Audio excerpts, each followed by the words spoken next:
Hello everyone. It's too serious. I want this video to be about thinking, and more specifically, thinking differently. Now, the moment I say thinking differently, a fair question that might arise could be differently compared to what? Thinking differently against what point of reference? Different than the so-called ordinary way of thinking, the way most people think, but I am not really referring to one common point of reference and then talking about how we deviate from that. What I mean with the phrase thinking differently is generally the idea of being able to introduce variations in how we think, the way we think. Recently, I watched, I'm going to refer to something that seems like a minor detail, but it is relevant. Recently, I watched Mike Glaudeman's first video that combines chess and monologue, chess plus free association. And in the beginning of that video, there is background noise. And that background noise, I think, was an effect on how he presented, how he opened the video.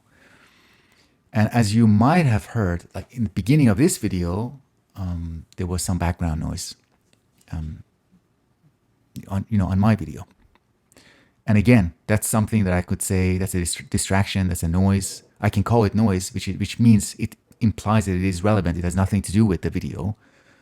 Or I can kind of meditate on how it might influence the way I speak, the way I think, the way I organize my thoughts, the way I maybe decide to be more concise, to quickly finish the video, the way I might feel uncomfortable, and that in turn changes the movement of thinking.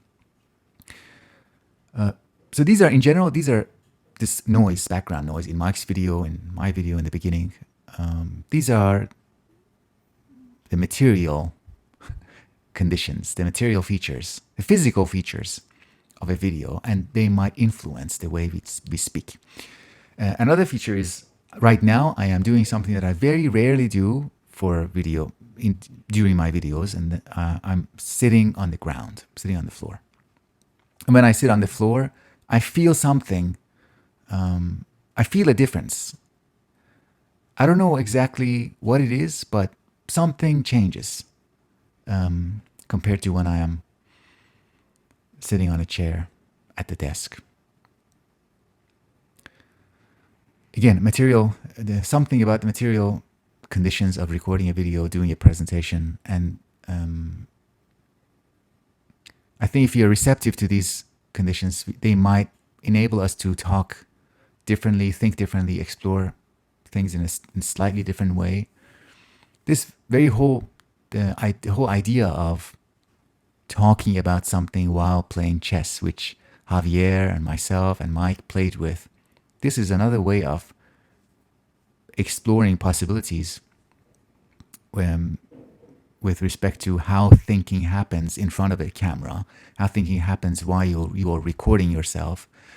I think really the most attractive feature of this format of making videos for me was that unlike what happens usually, where we present ourselves completely in the foreground of the video, in the chess plus monologue format, we kind of stand in the background and we present the game of chess in the foreground. And by stepping back, we reduce the amount of attention that is on the speaker, on ourselves. And by giving attention to something else, maybe we reduce the pressure. It feels more comfortable to be silent in those videos. It feels definitely more comfortable to listen to silences in those videos. And let me just also briefly add this idea, free association, because Mike asked about its meaning. My understanding is that when we usually speak, the way the sentences connect with each other, each sentence follows a previous sentence. the way these are connected to each other usually strives to meet some standards, some logical standards. So we want the sentences to be related to each other in a way that makes sense to the audience, to the to people who are listening to us. So in that sense, the association between consecutive sentences is not completely free. When it comes to free association, what we try to do is to reduce the number of those constraints to be relatively less responsible. This is the way William James talks about free association. To be irresponsible in the way we allow each idea to lead to the next. Usually we find ourselves guided more by images and maybe perceptual features of the things we say rather than the conceptual features. So we don't want conceptual coherence.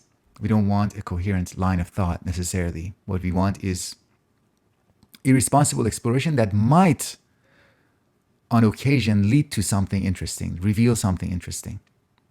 We might end up saying something that we might not otherwise say. So that is what we mean by free association. We mean that the association between the consecutive ideas, sentences, expressions is relatively more free. Then, so we have, this is, again, related to thinking differently, playing with the material condition, material features, physical conditions that enable, that are part of our speech. When I listen to people on YouTube, because I'm experimenting with YouTube, speaking, doing monologues, I pay attention to how people speak. And I find that I am less likely to continue to listen to someone if they don't introduce physical variations in their speech. Physical variations include, the things we do with chess, enabling relatively less physical and conceptual constraints, freedom of association. There are people who seem to be having an extremely wide variety of topics that they are covering. I'm talking about specifically one YouTube channel, which I prefer not to mention, especially because that person will not see this video. This is a Patreon-only video. So that person is someone that I like that. I like them. I like the way the care with which they approach topics, but they seem to approach every topic in the same way. Hegel says this, Deleuze says that, Freud said this, and the bottom line is, blah, blah. There is no exploration in the form of thought. Everything sounds the same. Everything sounds the same when I listen to that video. And that's the reason why I really cannot continue listening to that. But by contrast, when I see variations in the physicality of presentation, I also notice variations in the actual thought. Thinking differently, I think, accompanies different forms of expression. Again, another example from Mike's recent video. He talks about C.S. Lewis's book, Screwtape Letters, the Screwtape Letters. And I am completely, you can't help but notice how much he's changing the form of his thinking, the form of his expression. The way he introduced self-reflection on his own moral development and then tied it again, related it back to the review of the book. And, or another example, again, Javier, these two in our group. Again, this feels like we are doing something. Again, another aspect of thinking differently is that the way in which we are playing with the format of our videos. I sense I sense like we are doing something that is not completely individual and isolated and solo, but I really feel like I'm part of a group when I listen to Javier, when I listen to Mike. And Javier's example is interesting because even though I really disagree with his analysis of psychoanalysis and his discussion of psychoanalysis and chess, I still find him quite engaging and interesting and thought provoking. But the point is that some people, and I try to include myself in that tentatively, hopefully, some of us are interested in thinking differently or introducing differences and playing with differences in our thinking. And that, I think, necessarily accompanies some changes in the physicality of expression. Sitting on the floor, picking books that you don't normally pick. Carl Jung talks about alchemy and alchemical processes. And that has relevance here.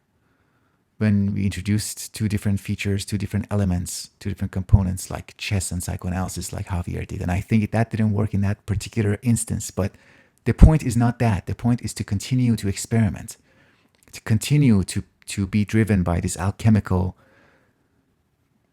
apparently crazy vision that something might work eventually.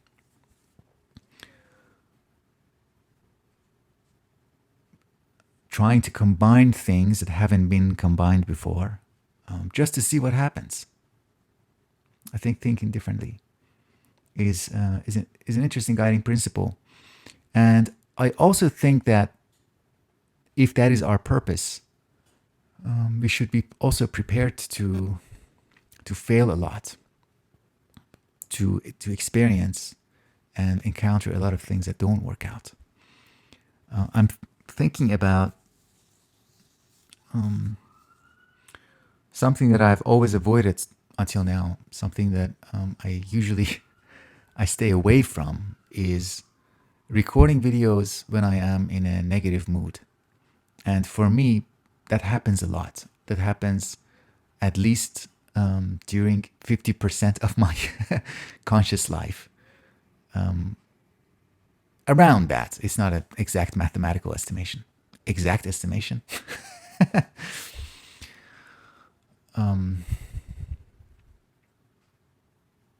And I'm thinking about, in the spirit of alchemy, in the spirit of experimentation, in the spirit of thinking differently, to try that, to try to be consistent in the attempts, in making attempts again and again, showing up, making the attempts, just like showing up for our silent writing sessions in the mornings, showing up to record with notes, without notes. That's another big kind of factor that influence how thinking moves, how thinking happens. It's difficult for me to justify this belief that I have, but it's a belief that I intuitively hold, and I'm convinced by it. That a lot of our limitations, a lot of our ineffectiveness, as a community of thinkers, as a community that is interested in thought, interested in philosophy, philosophically relevant ideas, a lot of our limitations and, as I said, ineffectiveness, lack of power, lack of visibility, the failure to be noticed, to be consequential, a lot of it comes from the inability of range, the not having access to a range of thought, range of expression. If we were more able to play with the range, we would find within that available range what is appropriate at any given moment for any given topic, for any given point in a line of argument, in a line of thought, in a thread of thought.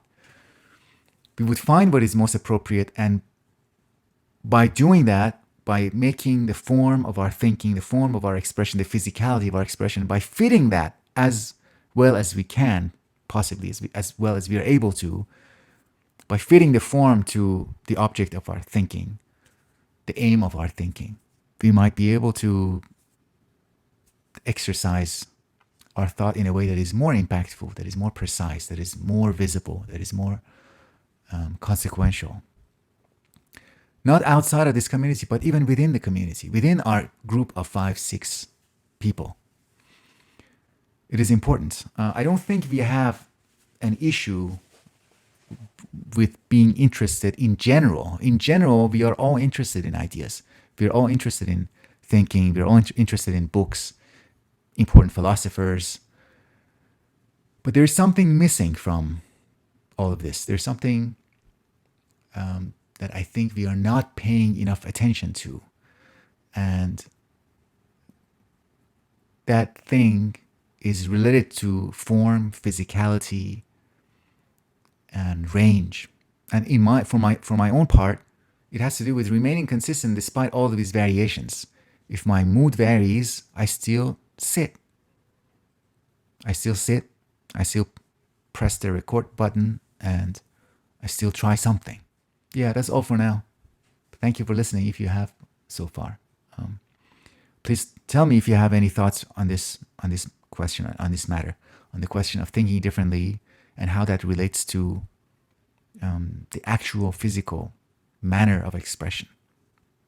Do we need to really, play with crude things like changing our tone of voice, trying to sound different, changing the tempo, speaking fast and then trying to speak slow, speaking loudly and then speaking quietly? Do you think it would be useful to pay attention to those things? And I'm really inspired by what we just did with the little experiments that the 3 of us did. And I wonder, what else can we do? And what else can we unlock? What other kinds of expression, what other kinds of thinking, what else can we show each other and share with each other with this kind of experimentation?